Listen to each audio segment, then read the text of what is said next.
오늘 우리에게 주시는 하나님의 말씀은 요한복음 11장 38절로 44절에 있는 말씀입니다. 한 절씩 기도하시겠습니다.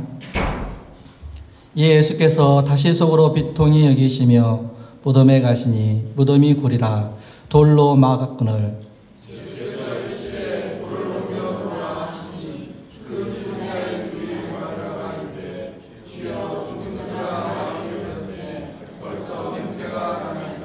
예수께서 이르시되 내 말이 내가 믿으면 하나님의 영광을 보리라 하지 아니하였느냐 하시니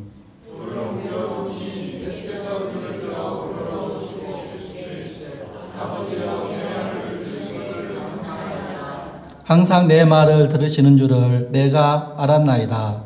그러나 이 말씀하옵는 것은 둘러선 무리를 위함이니 곧 아버지께서 나를 보내신 것을 그들로 믿게 하려 함이니이다.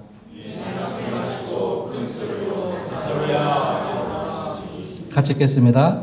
죽은 자가 수줍을 배로 동인 채로 나오는데 그 얼굴은 수건에 쌓였더라. 예수께서 이르시되 풀어놓아 다니게 하라 하시니라. 아멘. 할렐루야. 우리 하나님께 영광을 올립니다. 오늘 우리 하나님 앞에 우리가 온전히 예배할 때 성령님께서 오늘 우리 가운데 역사함을 우리가 바라보며 믿고 의지할 때에 말씀대로 되는 귀한 역사가 오늘 이 자리에 충만히 임할 줄 믿습니다. 할렐루야.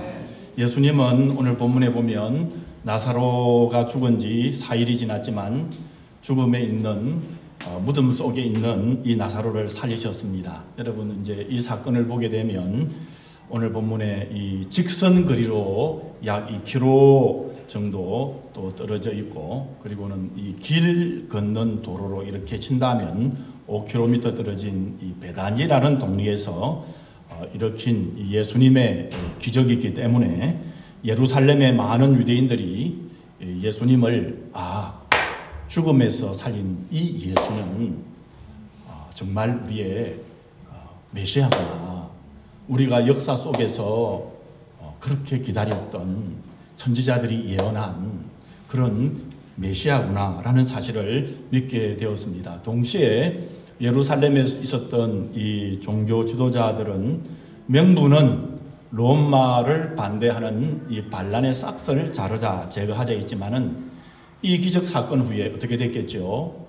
예수님을 믿는 사람들이 이스라엘의 수도 예루살렘에서 많이 일어나게 되니까 더욱더 그들이 이제 예루살렘 지도자들이 생각하기에 사람들이 예수님을 더 많이 따른단 말이죠. 이 정치 지도자는 항상 초점을 받기를 원하고 많은 사람들의 대중의 지지를 받기 원하잖아요.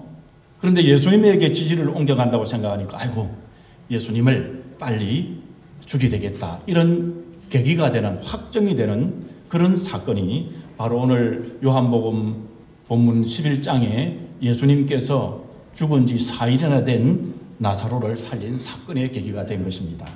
여러분 오늘 요한복음 11장 전체를 읽지 않았지만은 전체를 봐도 이 나사로 가족 또 특별히 이 마르다 마리아의 두 자매의 부모의 이름이 나오지 않는 것을 보게 되면 부모님들은 일찍 돌아가셨고 그리고 마르다와 이 마리아 두 자매는 부모같이 의지하는 오빠 나사로가 중병에 걸려서 거의 죽은 것이나 다름없는 상태가 이렇게 된 것은 정말 두 자매에게는 하늘이 무너지는 그런 일이었을 것입니다. 정말 경험해 보지 않으면 말할 수 없는 가까운 사람이 그냥 떠나가는 일을 당할 때, 돌아가시는 일을 당할 때 이 항망함이라는 것은 경험해 본 사람만이 말을 할 수 있겠지요. 그런데 이 마르다와 마르다 앞에 바로 이런 일이 놓이게 된 것입니다. 그 당시에는 이 남자로서 가정의 경제를 다 책임졌을 뿐만 아니라 그 시대에는 이 오빠가 이제 부모님들이 다 안 계시니까 아버지의 역할을 하던 오빠가 죽는다는 것은 한 가정이 그만 완전히 몰락하는 것과 같은 것이었습니다. 이 예루살렘에 올 때마다 우리 주님께서는 이 나사로 집에서 시시기도 하셨고, 그리고 이 나사로 가정과 우리 예수님은 너무나도 친하였던 것을 볼 수 있습니다. 이 나사로의 두이누이는 그래서 예수님께 급하게 사람을 보냈지 않습니까? 주님, 사랑하는 자가 병들었습니다. 요한복음 11장 쭉 보게 되면 이 마리아와 마르다는 예수님, 사랑하는 자가 병이 들었습니다. 죽게 되었습니다. 도와주세요. 이렇게 간절히 간구하는 모습을 볼 수 있습니다. 여러분, 기도를 혹 어렵게 생각하는 분이 계십니까? 알고 보면 기도는 여러분 어려운 것이 아닙니다. 기도할 때 말을 잘하나 못하나 다른 사람 신경 쓸 필요 없이, 기도는 사람에게 하는 것 아니잖아요. 오늘 내가 우리 교인들에게 기도해야지 이렇게 하는 건 아니잖아요. 제가 목회 기도를 할 때 그렇게 생각해보고 기도한 적은 한 번도 없습니다. 우리 성도들에게 기도해야지, 그것이 아니라 기도할 때 어떻게 합니까? 우리 하나님 앞에 어쨌든지 간절한 마음으로 기도 올려야지, 이런 마음으로 여러분 기도하는 것이지요. 여러분, 그런 것처럼 우리가 기도를 잘하나 못하나 사람에게 기도하는 것 아니기 때문에 사람에게 신경 쓸 필요가 없는 것입니다. 바로 나의 간절함, 기도는 우리의 간절함을 아뢰는 것입니다. 마치 오늘 나사로 누이들이 이 예수님께 도움을 구하는 것과 마찬가지로 간단 명료하게 우리 주님께 나의 이 가슴의 언어를 말씀드리는 것입니다. 여러분, 우리가 종종 이렇게 기도하기도 하잖아요. 주님, 내 형편 다 아시지요. 우리가 생활하고 어렵고 지치고 있을 때 자세하게 이렇게 말씀드릴 수는 없지만, 그러나 주님, 내 형편을 아시지요. 이렇게 우리가 주님 앞에 가슴을 안고 이렇게 주님께 나아갈 때 주님은 그 기도도 받으심을 믿습니다. 간절한 가슴의 언어를 받으십니다. 여러분, 예를 들면 제가 말이죠. 주님, 사랑하는 김 목사가 병들었습니다. 도와주세요. 제가 휘황찬란한 말로 그리 하지 않는다 할지라도 우리 주님께 그렇게 간절히 기도하면 저의 기도에 응답하실 줄 믿습니다. 또 우리 성도님들, 또 우리들이 주님 아시지요? 내 쓸 돈이 부족합니다. 주님 도와주세요. 주님, 자녀가 문제가 있습니다. 어떻게 하겠습니까? 도와주세요. 주님, 영주권 꼭 받아야 되겠는데 지금 어떻게 하겠습니까? 도와주세요. 여러분, 우리가 간단 명료하게 우리 주님께 기도한다 할지라도 우리 주님께서는 우리의 마음의 이 언어의 소리를 들으시는 분이십니다. 문제는 기도할 때에 예수님과 나와의 관계가 문제입니다. 평소 예수님과 친하면 편하게 기도할 수 있습니다. 여러분들은 오늘 이 시간에 스스로 생각해보면 나와 예수님의 관계가 좀 친한 편입니까? 아니면 예수님과 나와의 관계가 대면대면하는 관계입니까? 오늘 이 자리에서 예배하는 성도님들은 적어도 저는 예수님과 굉장히 친한지 안 친한지는 잘 모르지만은, 그러나 오늘 이 자리에 예배하는 우리 성도님들은 우리 예수님과 친해지려고 노력하는 분들이라 믿습니다. 그래서 교회 나와 오늘 이 자리에 예배하는 것 아니겠습니까? 예배하는 거 아니겠습니까? 그렇기 때문에 오늘 우리 성도님들은 마음껏 얼마든지 우리 예수님께 기도할 수 있는 분들이십니다.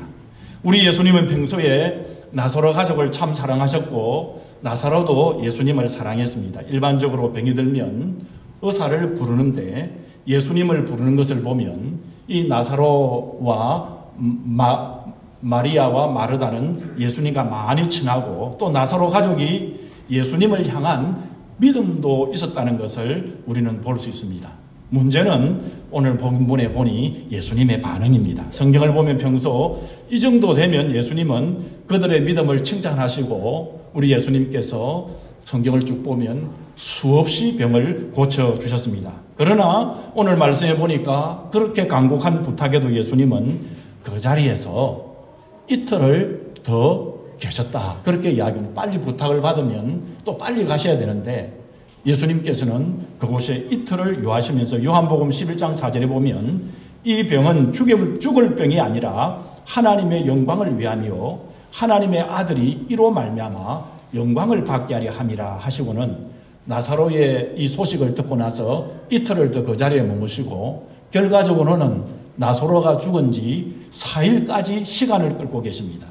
즉시 무언가 현실 타파를 해 주셔야 하는데 그런 것이 보이지가 않는 것입니다. 여러분, 우리의 인생 문제는 사실 현실이지 않습니까? 여러분, 우리 인생 문제를 피한다고 시간을 끈다고 해서 사라지는 것은 아니죠. 그러나 우리에게 인생의 문제는 걸림돌이고 아픔이지만은 우리 예수님께서는 그것을 우리들과는 다르게 해석하신다는 것입니다. 그 문제를 통해 우리 예수님은 하나님이 하실 일이 있다고 말씀했습니다. 여러분, 이것이 우리 인간의 개인 순간순간마다 인생 문제들 앞에서 우리가 가져야 될 자세라고 오늘 예수님께서는 똑똑하게 우리들에게 말씀해 주십니다. 설령 그것이 인생의 죽음이라 하더라도 그 일을 통해서 하나님께서 하시는 일이 있다고 말씀하십니다. 예수님은 죽음의 문제를 통해서도 하나님이 영광을 받으신다고 말씀하십니다. 예수님이 도착했을 때 나사로가 죽은 지 4일이나 지났습니다. 무덤 앞에 왔을 때 울음소리가 들렸고 이 나사로의 누이들에게 이제 조문을 하기 위해서 찾아온 유대인들이 죽은 무덤에 이렇게 머물러 이 사람들이 있었고 그리고 곡하는 소리가 들렸습니다. 울음소리에 대해서 예수님께서는 특별하게 35절에 보면 반응을 하셨는데요. 예수님께서 눈물을 흘리시더라 말씀하십니다. 다시 말하면 죽음 앞에서 우리 예수님께서는 비통해 하시고 불쌍히 여기셨습니다. 왜냐하면 우리 예수님은 본래 우리 사람들이 이리 죽고 하는 이런 존재가 아니다는 사실을 우리 예수님께서는 아시기 때문입니다. 원래 사람은 여러분 하나님의 귀한 형상대로 지음받아서 천사보다 고귀한 영광스러운 존재였지만 사람이 저로 말미암아 하나님과의 관계가 끊어졌기 때문에 죽음이 이 땅에 들어오지 않았습니까? 눈물을 흘리신 또 다른 이유는 사랑하는 나사로가 죽었기 때문입니다. 이 나사로와 마리아 마르다의 가족은 예수님이 진실로 사랑했고 예수님도 그들을 참 사랑했습니다.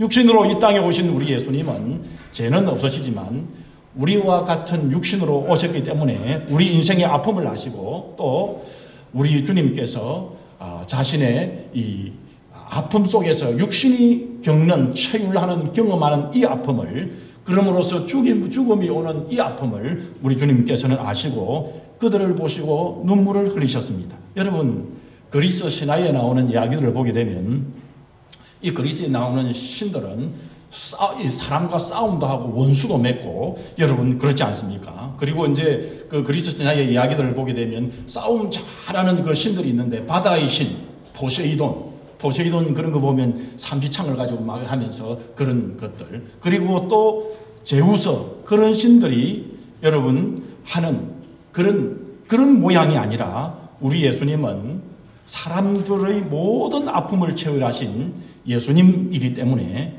우리가 약하고 아플 때 예수님의 자신의 아픔으로 아시고 눈물을 흘리고 계시는 주님이십니다.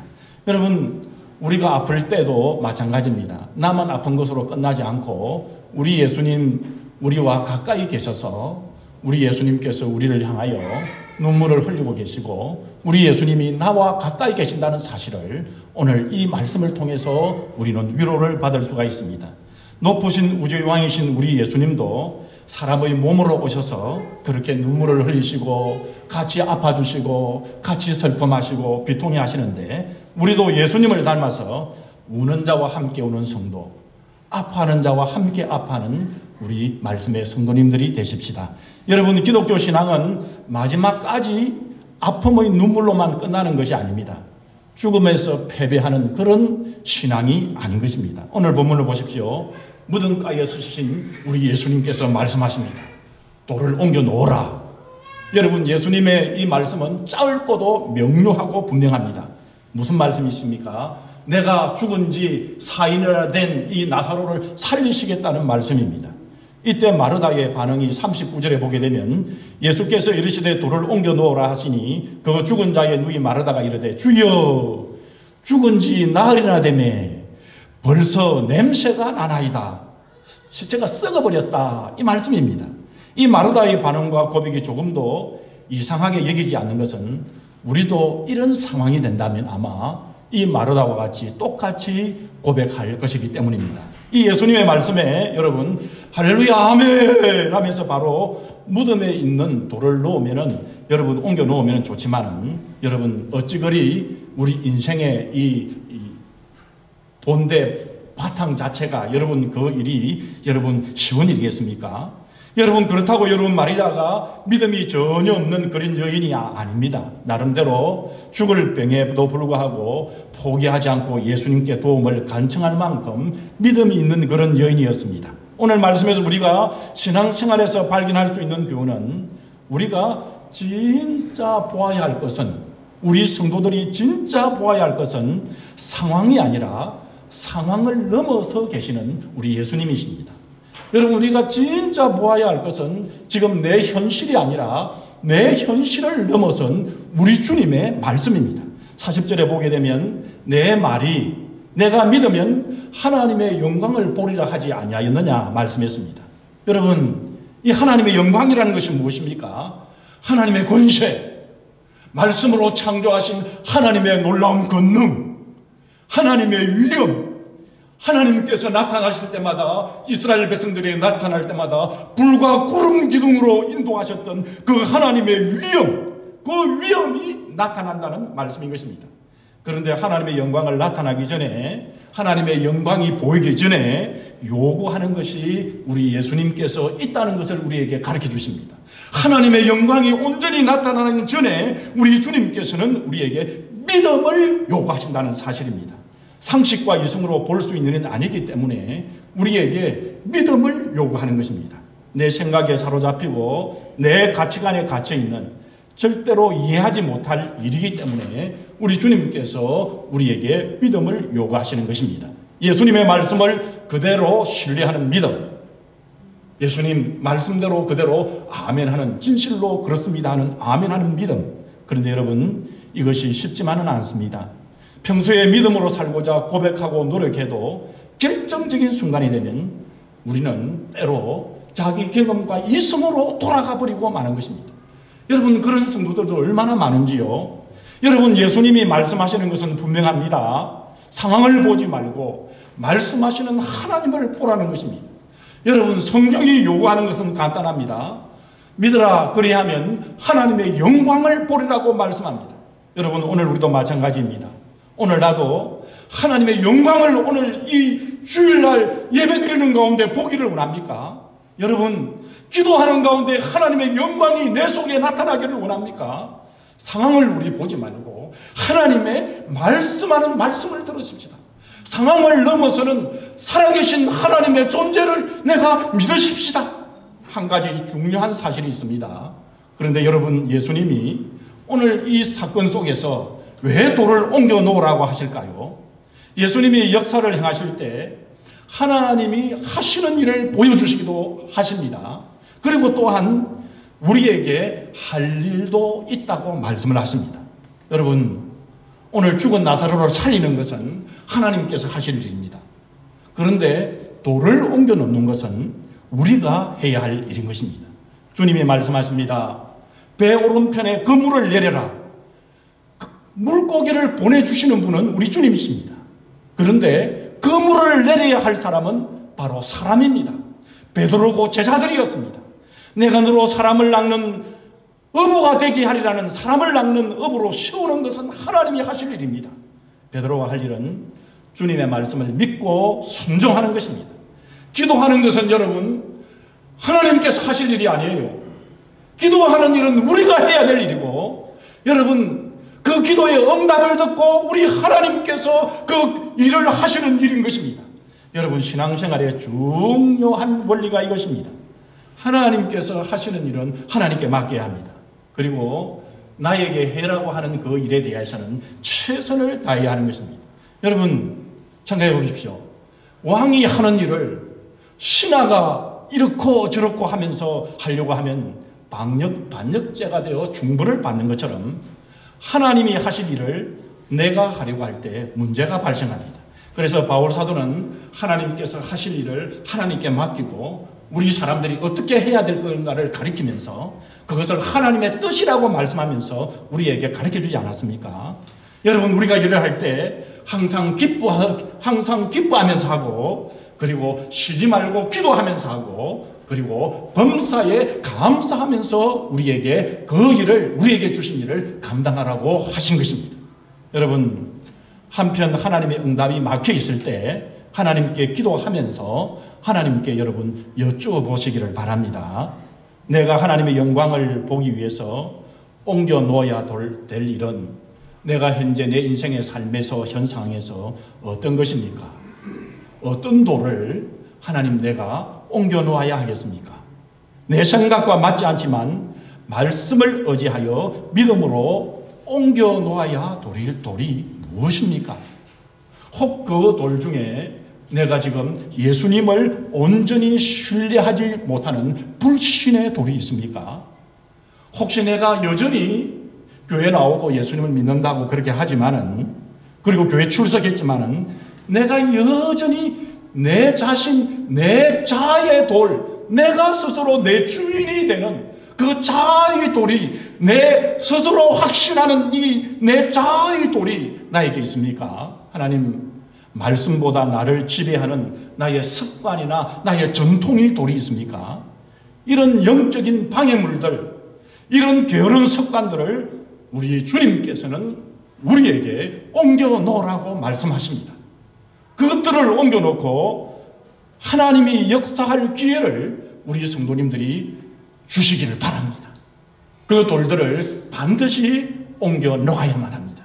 그 돌들을 옮겨 놓지 않고 하나님의 역사가 일어나면 여러분들이, 우리 인생이 하나님의 꼭대기에 올라갑니다.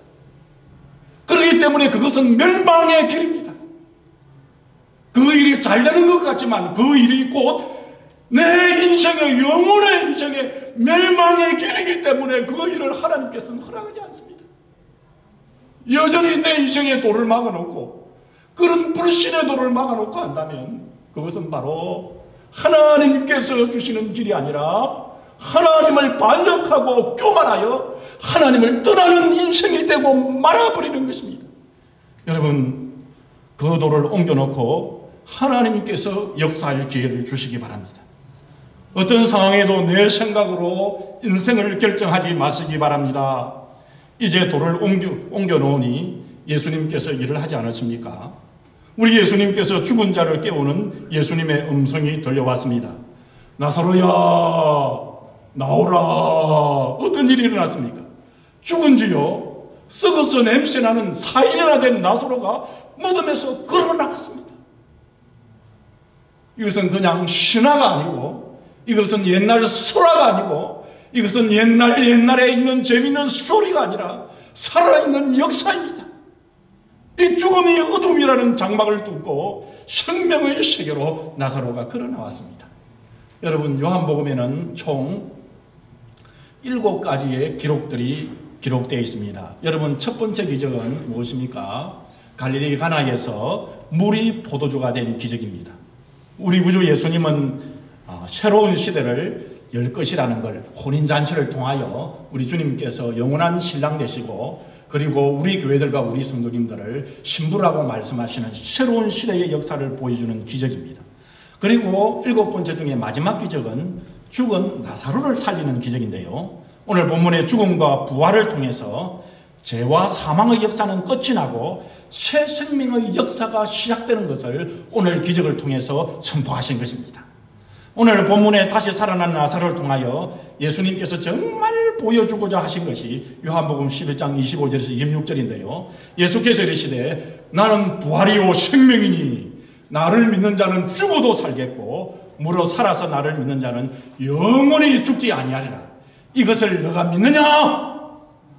이 말씀은 예수님이 부활이요 생명이라는 것과 예수님을 믿게 되는 순간 영적인 부활이 일어나고 영원한 생명을 소유한다는 것을 말씀해 주고 계십니다. 여러분, 우리가 언젠가 육신의 죽음이 이른다고 해도 영혼은 죽음이라는 것이 없습니다. 살아서 나를 믿는 자는 영원히 죽지 아니하려는 말씀처럼 이미 예수님을 믿고 중생한 사람, 영적인 부활을 체험한 이 성도는 영원한 생명의 소유자가 된 것입니다. 육체가 죽는 것을 성경에서는 뭐라고 그러냐 그러면 잠자는 것이라 말씀하는데, 그러면 육체의 부활은 언제 일어날까요? 예수님이 재림할 때 그날 육체는 변화하여 그렇게 부활체가 된다고 고린도전서 15장 52절과 53절에서 말씀합니다. 예수님이 묻습니다. 예수님이 오늘 우리에게도 나에게도 묻습니다. 네가 이것을 믿느냐? 예수님의 부활이요 생명이고 우리가 예수님의 나무에 붙어 있으면 내가 부활과 생명이 되는 것을 네가 믿느냐? 말씀합니다. 여러분, 저는 너무나 이게 믿어져요. 여러분 어떠세요? 목사기 때문에 믿어진다는 것이 아니라 저는 이 말씀이 너무나 저와 뗄 수 없는 이 말씀으로 저에게 꽉 들어와서 저의 목에다가 총을 댄다 할지라도 저는 이 말씀을 고백할 수밖에 없어요. 그 은혜를 주셨고 받았고 보았고 만졌기 때문입니다. 오늘 우리 성도님들도 저와 같을 줄 믿습니다. 여러분, 교회를 이것은 얼마나 오래 다녔는지, 얼마나 출석했는지, 직분이 무엇인지, 신학적인 지식이 요즘 현대 신학 지식이 얼마나 있는지, 여러분 그게 중요한 것이 아니라 부활의 믿음, 영생의 이 믿음이 있어야 여러분 진짜 성도가 되는 것입니다. 오랫동안 교회를 다녔지만은, 그리고 성경을 아무리 많이 뒤적였지만은 부활신앙이 없다면 오늘 주님이 물으십니다. 살아서 나를 믿는 자는 영원히 죽지 아니하리니 네가 이것을 믿느냐? 한 번 더 확인하십니다. 여러분, 신앙의 연륜이 중요한 것이 아닙니다. 주님 말씀 그대로 믿고 영생을 누리는 것이 중요합니다. 이 부활신앙은 어떤 상황 속에서도 영원한 생명을 노래합니다. 지금 눈을 감아도 주님 앞에 설 것을 알기 때문에 나의 가슴과 우리의 가슴에는 기쁨으로 가득 차고 평강이 넘치게 되는 것입니다. 여러분, 우리가 이 생명과 이 구원의 은혜가 있어야 여러분 진정한 그리스도인으로 가능한 것입니다. 여러분, 히틀러 치하의 감옥에서 잡힌 이 독일 고백교회의 목사님이신 본헤프 목사님이 계십니다. 이 본헤프 목사님은 2차 세계대전이 날 때 미국에서 유학을 하고 있었지만 본헤프가 나치당이 이 독일을 다스리고 그리고 성경 말씀에 떠나려고 할 때 이 본헤프 목사님은 미국에 가만히 있어도 되는데 독일에 돌아와서 하나님의 진실한 말씀을, 영원한 부활과 생명의 말씀을 외친 그런 목사님이십니다. 이 목사님이 나치와 협력을 하지 않기 때문에 나치 틀렸어 너는 그렇게 이야기하기 때문에 감옥에 갇히게 되었고 1945년 4월 8일 아침에 사형을 당했습니다. 사형장으로 끌려가는 본헤프 목사님에게 같은 감옥에 갇혀 있었던 영국 장교가 이렇게 말했답니다. 목사님, 이제 마지막이군요. 안녕히 가세요. 그렇게 이야기할 때 그를 향한 본헤프 목사님은 평화로운 미소를 지으며 이제 순교하러 가는 그 길에 이렇게 말했답니다. 마지막이 아닙니다. 지금이 바로 시작입니다. 라고 이야기했답니다. 저희 장모님은 만 56세에 권사님으로 충성하시다가 돌아가셨습니다. 쓰러진 그날도 병원에 신방 다녀오시다가 길거리에 쓰러져서 병원으로 옮겼지만은 보름 만에 돌아가셨습니다. 이 사랑이 많고 헌신적인 장모님이 돌아가셨을 때 주위의 모든 분들이 안타까워하셨고 그리고 저희의 처가의 모든 분들도 특히 자녀들이 안타까워했습니다. 저희 장모님이 이제 돌아가신 지가 이제 그 돌아간 기일이 지난 주인가 이렇게 정말 날씨 좋을 텐데 날씨가 좋을 때 가을에 저도 지금 똑똑히 기억합니다. 그때 지난주에 저희 아내와 이야기를 하면서 야 그때도 날씨 좋았지 이렇게 이야기를 했던 기억이 있는데요. 장녀인 저희 아내도 어머니를 계속 살려달라고 기도했지만 돌아가신 것입니다. 저희 아내가 하나님께 너무 서운했습니다.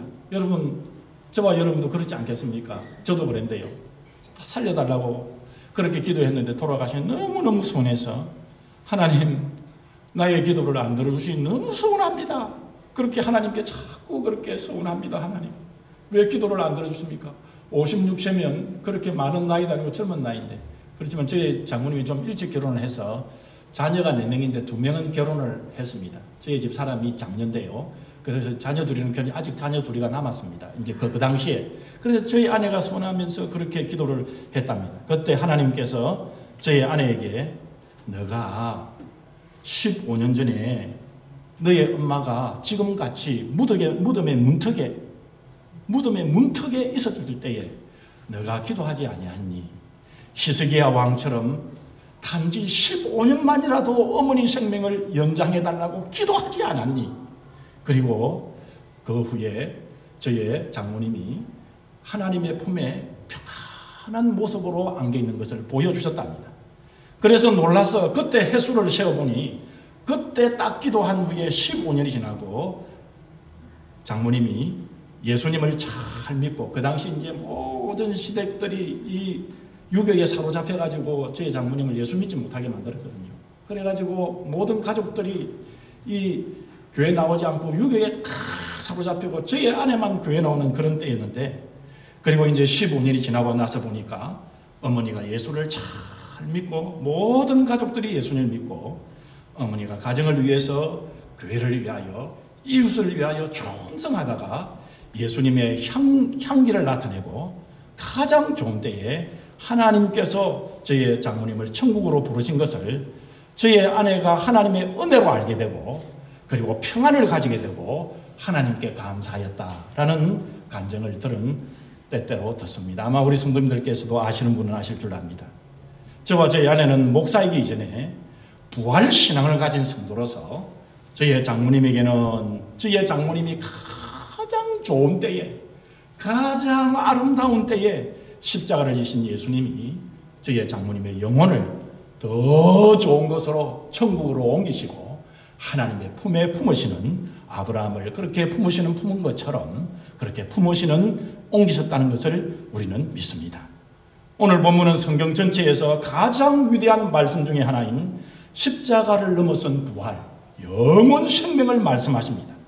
나는 부활이요 생명이니 나를 믿는 자는 죽어도 살겠고 살아서 나를 믿는 자는 영원히 죽지 아니하리라. 여러분, 죽음에서 다시 살아난 나사로 보십시오. 그리고 난 다음에 이 나사로가 어떻게 살았을지를 우리가 한번 상상해 보십시다. 여러분, 이 나사로는 죽은 지 썩어가지고 있는 이 나사로가 살아났기에 절대로 이전같이 살지는 않았을 것입니다. 그는 이전보다도 더욱더 복음을 외쳤고 만나는 사람마다 예수님을 전도했다는 사실이 분명한 것입니다. 여러분, 나사로를 살리신 우리 예수님 그분이 우리 영혼을 십자가의 피로 살리셨습니다. 미래에 살리는 것이 아니라 우리가 예수 그리스도를 부활이요 생명이요 믿는 우리 성도들에게 지금 우리 성도님들을 살려주셨습니다. 영원히 살려주셨습니다. 그리고 언젠가 우리의 육체도 이제 죽어 흙이 되어 흙으로 돌아갈 때, 여러분, 그렇지만은 우리의 이 흙을 여러분 다시금 우리 주님께서는 부활하실 때 새로운 몸으로 변화시키는 변화체의 몸으로 우리 주님께서 우리를 또한 만들어 주실 줄 믿습니다. 사모했던 주님을 만나 천국의 감격을 누릴 그날을 여러분 생각해 보십시다. 여러분, 썩지 아니할 영원한 천국에서 누리는 우리의 영혼, 그리고 우리를 변화체로 변화시키시는 놀라운 주님의 능력과 권능, 영원한 생명, 여러분, 우리에게 감사함이 있지 않습니까? 우리에게 새로운 눈, 새 차원의 눈을 뜨게 하지 않습니까? 우리가 이것을 몰랐다면 이 땅에서 정말 좀 머리가 좋은 동물처럼, 좀 윤리와 도덕을 좀 더 잘 지키려는 어떤 동물처럼. 그러나 전쟁에서는요, 동물보다 못한 짓을 지금 사람들이요, 저기 우크라이나나 저기에서 동물보다 못한 짓을 하고 있지 않습니까? 여러분, 우리가 이렇게 살다가 이 인생이 끝나는 흙으로 돌아가는 인생이 되었을 뿐인데, 우리 예수님이 오셔서 나사로의 말씀을 통해서 우리에게 대모처럼 딱 박아주십니다. 여러분, 우리가 이 대모처럼 박아주시는 이 말씀을 우리의 마음에 박으십시다. 여러분, 이 감격을 우리가 부활의 감격, 영생의 감격, 새 역사의 감격, 돌을 옮겨놓기만 하면 우리 주님께 주시는 영원한 은혜, 이 은혜를 우리의 말씀으로 다 붙으시고 우리 주님의 산 증인이 되는 우리 성도님들이 되십시다. 지금도 우리 주 예수님이 개인마다 말씀하십니다. 네가 믿으면 하나님의 영광을 보리라. 할렐루야. 우리가 이것을 바꾸어서 한번 이야기합시다. 내가 믿으면 하나님의 영광을 보리라. 할렐루야. 한번 따라해 보시기 바랍니다. 내가 믿으면 하나님의 영광을 보리라. 할렐루야. 다 자리에 일어나시겠습니다.